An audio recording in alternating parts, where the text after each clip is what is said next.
E aí, pessoal, Thiago Marcon, Alcoolismo Sereno. Hoje o tema é um pouco controverso, assim, não é controverso, mas gera muita dúvida, porque a gente tende muito a associar a subida do pH com a subida do KH. E é evidente, porque o KH é reserva alcalina, é o tampão alcalino. Então é uma reserva de íons que vão capturar íons de hidrogênio, por exemplo, que são responsáveis pela acidificação, que pode acidificar. Então esse tampão impede que o aquário acidifique. Então a gente pensa, a maioria das pessoas pensam, se o pH sobe, o KH sobe, mas nem sempre é assim. E aí quando o aquarista se depara com a água do seu aquário, que o pH está subindo, subindo, subindo, e ele mede o KH porque ele pensa, Eu vou ver quanto é que tá o KH, para então resolver a partir do KH. ele pensa certo até, não está errado. Mas nem sempre é assim. E eu queria abordar isso dando exemplo de materiais, e aí vocês pesquisem o resto aí, né? Tendo como base a ideia, o conceito. Materiais aí que podem ser responsáveis por aumentar o pH sem aumentar o KH. Primeiro que eu vou dar a dica para vocês é a água que vem na torneira de vocês. Geralmente a água no Brasil, da rede de tratamento pública, vem no pH 7. Vem cravado ali em 7. Mas tem algumas regiões, por exemplo, em Minas Gerais, né? Minas Gerais tem muito calcário lá, muitos minerais lá, melhor dizendo. Então acaba que a água possivelmente vai ser mais alcalina. Mas não é só isso. Regiões litorâneas, onde a água de onde aquele rio vem acaba que também tem muito depósito de minerais lá, cálcio, magnésio, enfim, tá pela proximidade com o mar, né? Às vezes tem rocha, tem areia, tem sedimentos aí, tem questões geológicas que concentram muitos minerais naquela água, também pode vir alcalina. Ou então, se você tem abastecimento por água de poço, né, em edifícios, mesmo em residências, às vezes acontece isso. A água pode vir com pH alto sem vir com KH alto, às vezes. Então, às vezes vem, aqui em casa, por exemplo, vem um pouco alto, mas nem sempre também. Mas o pH vem muito alto e o KH vem um pouquinho.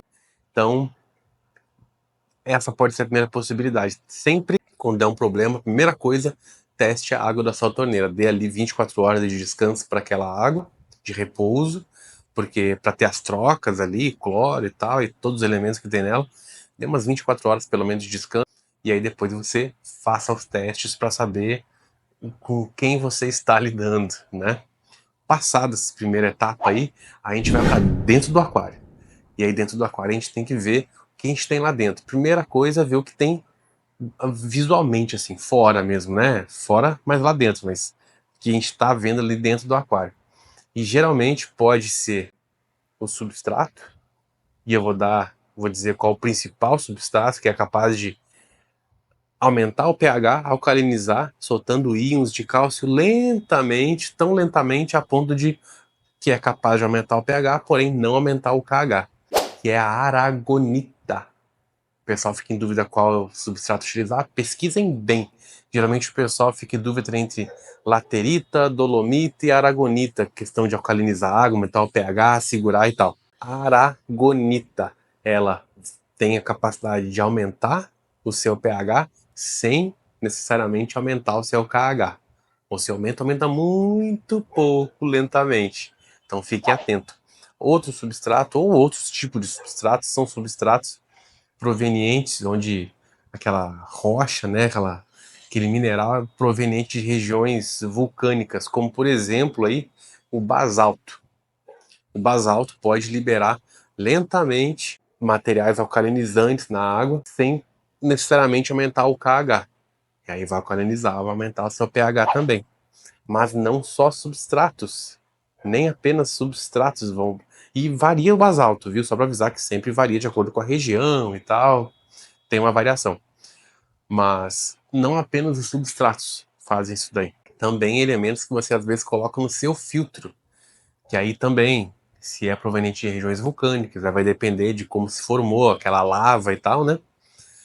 Mas um exemplo que eu posso dar para vocês que é bastante comum pela especificidade desse elemento que a gente coloca nos filtros é a zeolita. Isso mesmo, a zeolita.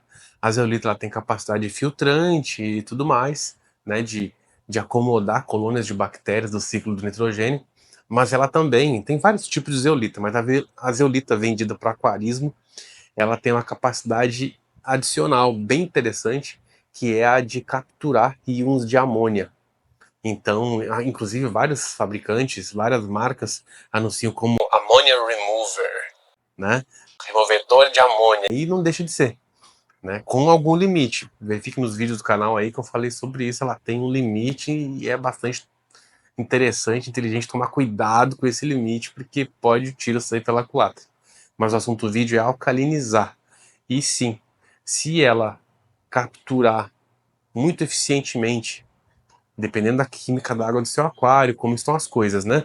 Por exemplo, se o seu aquário tiver ali uma quantidade pequena de amônia, mas essa quantidade pequena é responsável, porque a amônia é ácida, né? Então a acidez dessa pequena quantidade de amônia, que às vezes seria interessante que não tivesse, mas aí por um acaso sua fauna suporta e tal, enfim, não vou entrar nesse pormenor. Mas esse pouquinho aí era responsável pela acidificação do pH.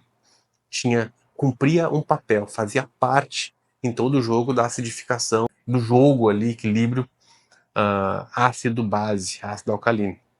E aí da noite pro dia você colocou no seu filtro lá 1 litro de zeolita. O dia amanheceu, você foi olhar o pH subiu. Por quê? Porque se aquela amônia cumpria um papel, tinha sua relevância na acidificação da água do aquário, não tinha mais aquele peso na balança ali, ácido, base. E aí base foi lá para cima, alcalino foi lá para cima. Também é uma possibilidade. Então quando se depararem com esse fenômeno, nossa, minha água, o pH sobe, tá subindo, o pH tá alto e meu KH tá lá embaixo, eu não sei o que fazer. Vou atacar o KH como? Né? Vou ficar enfiando acid buffer, bisulfato de sódio, sendo que ele converte KH para CO2 e o modo de ação dele é justamente baixar o KH e ao mesmo tempo ter o CO2. Nesse caso o KH está baixo, o pH está altíssimo, o que fazer? Sempre, primeiramente, tente localizar a causa. Tente analisar a água que vem do seu abastecimento para saber com quem que você está lidando e veja se há algum agente causador que você mesmo colocou no seu aquário. Por exemplo, existem argilas que têm base alcalina, argilas alcalinizantes. Chama-se argila calcinada. Pode acontecer, você resolve montar o seu próprio substrato, pega uma argila, por um acaso você não sabia que era uma argila calcinada, aí você monta essa argila aí, substrato fértil, tem gente que faz isso, e começa a alcalinizar a água e você não sabe o que está acontecendo. Está acontecendo isso. Era uma argila calcinada, aos poucos está liberando íons de cálcio, aumenta o pH, mas não chega a aumentar consideravelmente o KH. E também tem alguns substratos aí específicos para, por exemplo, aquário de ciclo de africano, que pode aumentar o pH se aumentar consideravelmente o KH. Tem substratos também para aquários marinhos, como areia de coral, né? Muito bonito, inclusive, e tem a capacidade de aumentar o pH sem com isso aumentar o KH. Então preste atenção nesses elementos e na água que vem do abastecimento para você desvendar o mistério do porquê o pH está lá em cima e o KH não, e você conseguir ver o que você precisa modificar para alcançar, para chegar naquilo que você deseja. Beleza? Espero ter ajudado aí. Gostou do vídeo? Curte, compartilha, se inscreve no canal e até o próximo vídeo. Falou, abraço.